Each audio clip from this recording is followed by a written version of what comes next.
Welcome to the Jose Aliega Show.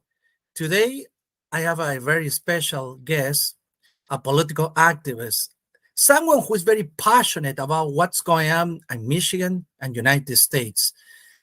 His name is Troy Coffin. Welcome, Troy. How are you today? Hey, I'm doing great, Jose. How's it going with you?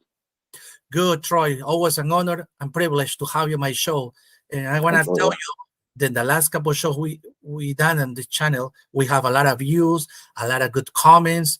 And thank you to be here on my show. But you see, My pleasure. every week we have something going on. Democrats keep pushing for high taxes, increasing taxes. Every single proposal I see every week doesn't make sense.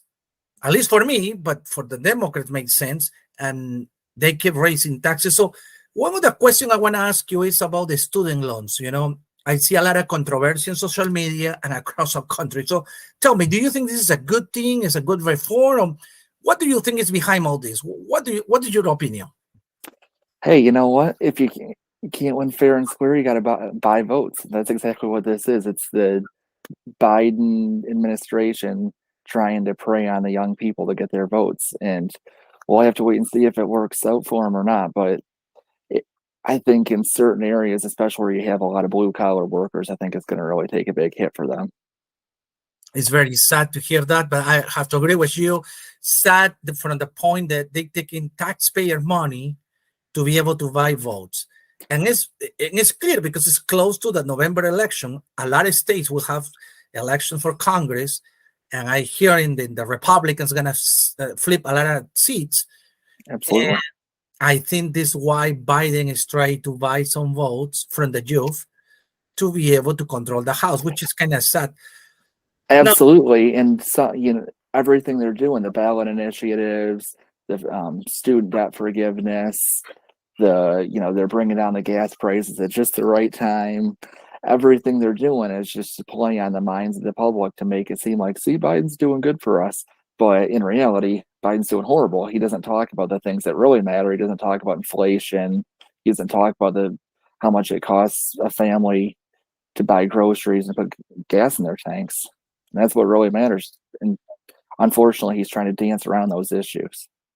True. Now, lately, the White House they have a lady right there that speak for Biden because Biden is not able to articulate a couple sentences, as you know. She's saying that the MAGA people are a problem and are a big issue against America. Do you believe the MAGA people, Make America Great Again people, supporters of Donald Trump, Republicans are no good American citizens? What do you believe about that? The MAGA crowd is an outstanding movement of people that feel very passionate about the former President Donald J. Trump, as do I, as do many. They understand the many things that President Trump did to boost our economy. And no, I don't think at all.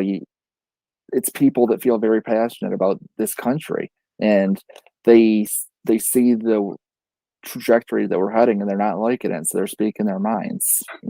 I applaud them. Tell the truth. Tell the truth. Speak your mind. That's all you can do. We're a constitutional republic, and they're speaking their minds, and some of the people on the left aren't liking it. And, Oh well. Troy, lastly, I have a last question. What do you think about the race for Lisa McLean? She won the primary, obviously. She's a sitting congresswoman. She's doing an excellent job. She's always on Fox News, Newsmax. She's fighting against liberal policies that doesn't make sense. She is well liked by conservative. What do you think are her chances against the Democrat candidate? She's a shoo-in.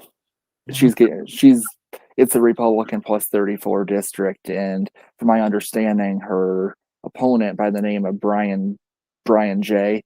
He's an attorney. He identifies as a business owner according to his Facebook page, but his chances are very, very slim. Lisa McLean she has this in the bag, and that's why you see her out, like that event that we were at a couple weeks ago where she came and supported you, and she came and supported the school board candidates for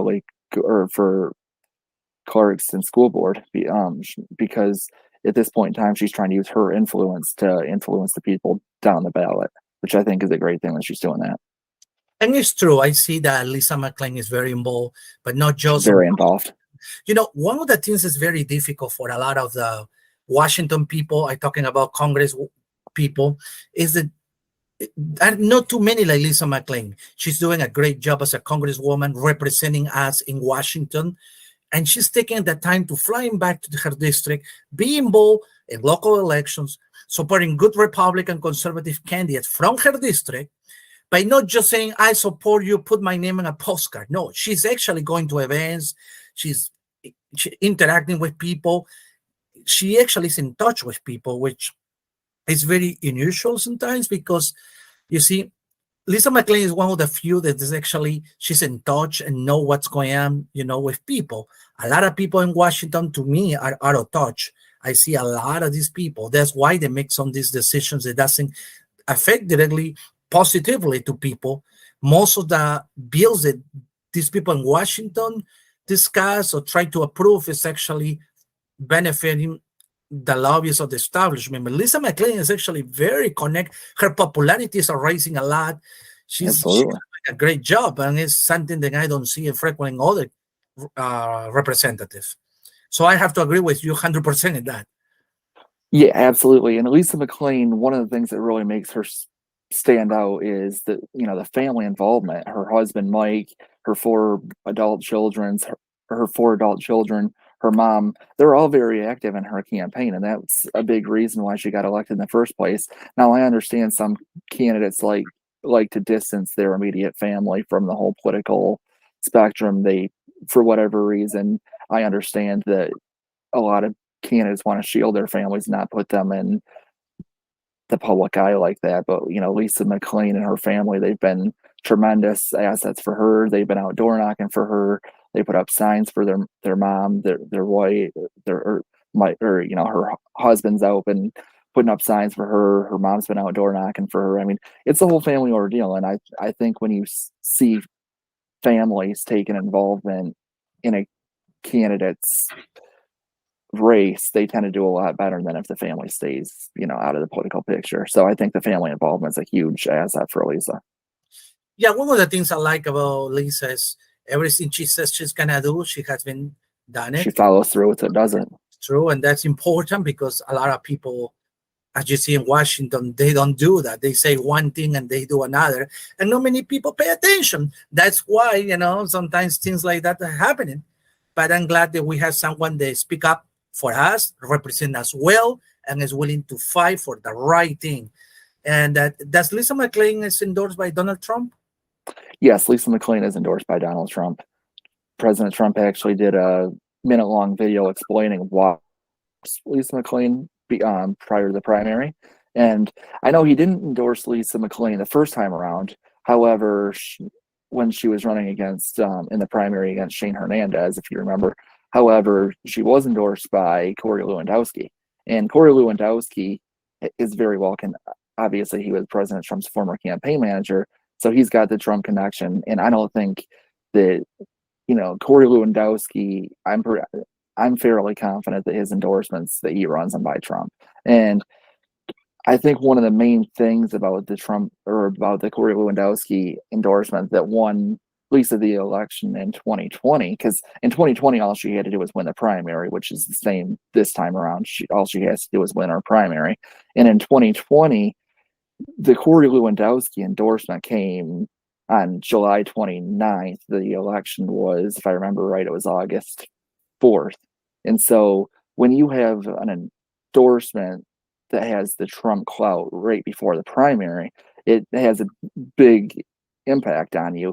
Whereas I think some of the grassroots candidates who had President Trump's endorsement this time, the reason why it didn't work out for a couple of them, such as Mike Detmer, who's a good friend of mine, Jack Eubanks, is the endorsement was so early on. I think President Trump's endorsement and the endorsement of President Trump's inner circle is actually most effective when it comes right before the primary. Because what ends up happening is those other candidates have the time to align themselves with the former president and build their credentials around him, even though they don't necessarily have his endorsement. And when you think about the term grassroots, what does grassroots actually mean? Grassroots means that you don't have the financial advantage that the other candidate has. And in that time, that other candidate spending money tying themselves to Trump, and even though you're endorsed by Trump, they're making it look like, see, he doesn't stand with Trump on this, she doesn't stand with Trump on that. It is true, and I have to agree a lot of what you're saying today. And one of the things that a lot of people are saying is about, Jose, when you bring a lot of guests, you bring someone like Troy Coffin. He's really young, but he knows a lot. He have a lot of experience. Troy, you have been involved in a lot of campaigns. In the other campaigns you've been involved, because I know you have been involved in a lot of campaigns, which is the campaign the one that you like the most? I would definitely say the Lisa McLean campaign in 2020. It was very lively, and at times it was very controversial. I know the McLeans, the McLean Hernandez crowd kind of sparred a lot, but at the end of the day, Shane did ultimately concede. After the primary, everyone united, and Lisa won. But I thought it was I felt like I was able to have a very big impact on that campaign. In fact, just 2 days before the primary, I got a hold of Lisa and told her, I was like, hey, Lisa, why don't you do a robocall of the Corey Lewandowski endorsement? I think that really made a big impact in Lisa's campaign. So I feel like Lisa McLean's campaign was the one I felt like I had the biggest impact on. And so that's why, naturally, that's why I kind of liked it. I see. And I'm glad there is a lot of young people like you with a lot of experience and knowledge that are willing to put the time to help us, to campaign for a good candidates, because that's what we want. People that fight for us for the right thing.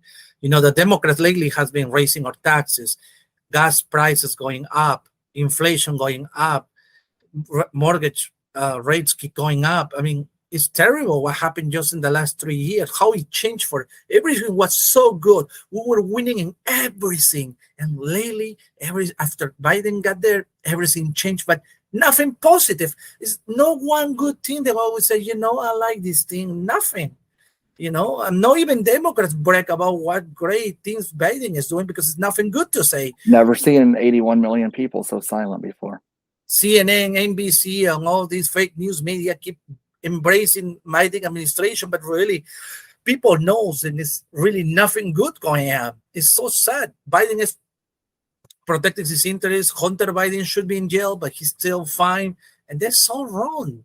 And people see it every day. So people do see it. And I think this, with the whole student loan forgiveness, you're going to have a lot of people that feel very strongly against that. People that went to community college, people who weren't able to afford to send their kids to college, people who weren't able to afford to attend college themselves, people who went to college and paid their own way through school, who's all those people did it the right way. And now Biden's saying, look, true, you go to, I'll give you $10,000, you vote for me. And buying votes, that just happens. It just shows how desperate the Biden administration really is to keep their influence. It's sad because they're using taxpayer money to do this. They're not using campaign money to add more votes. They're using people's money, taxpayer money, to be able to do that. That's what wrong. It's really wrong and corrupt. It's totally wrong. We'll have to wait and see what the Supreme Court decides, because I have a strong feeling this is going to make its way to the Supreme Court, and the Supreme Court will most likely ultimately decide the decision. So stay tuned on that. Well, thank you, Troy. Thank you for your time, and thank you for being here on my show again. I enjoy talking with you, and then looking forward to see you again. Thank you so much, my friend. Thank you very much, Jose. Have a great night.